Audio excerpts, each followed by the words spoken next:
ಉತ್ತರ ಪ್ರದೇಶದ ಚುನಾವಣೆ ಹತ್ತಿರ ಬರ್ತಾ ಇದೆ. ಇಂಥ ಸಂದರ್ಭದಲ್ಲೇ ರಾಮ ಮಂದಿರದಲ್ಲಿ ದುಡ್ಡು ಹೊಡೆದ್ರು ಅನ್ನುವಂಥ ಸಂಗತಿ ಇದೆಯಲ್ಲ, ಅದು ಭಾಳ ದೊಡ್ಡ ಪ್ರಮಾಣದಲ್ಲಿ ಸದ್ದು ಮಾಡ್ತಾ ಇದೆ. ಈಗ ನೋಡಿ, ಅಖಿಲೇಶ್ ಯಾದವ್ ರಥಯಾತ್ರೆ ಮಾಡ್ತಾ ಇದ್ದಾರೆ. ಅಖಿಲೇಶ್ ಯಾದವ್ ಈ ಹಿಂದೆ ಅಡ್ವಾಣಿ ಮಾಡಿದಂಥ ರಥಯಾತ್ರೆಯನ್ನು ಬಹಳ ಟೀಕೆ ಮಾಡಿದಂಥವರು ಇವ್ರ ತಂದೆ.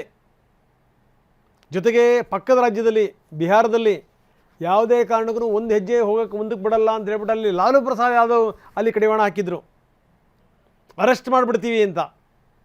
ಈಗ ಇವ್ರದ್ದು ರಥಯಾತ್ರೆ ಶುರುವಾಗ್ತಾ ಇದೆ. ಅಂದರೆ ಇವ್ರದ್ದು ಯಾವ ರೀತಿಯ ರಥಯಾತ್ರೆ?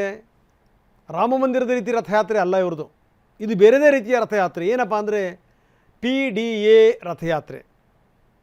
ಈ ಪಿಚಡೆ ಅಂದರೆ ಹಿಂದುಳಿದ ವರ್ಗದವರು, ಡಿ ದಲಿತ್, ಎ ಅಂದರೆ ಅಲ್ಪಸಂಖ್ಯಾತ, ಇದರ ರಥಯಾತ್ರೆ.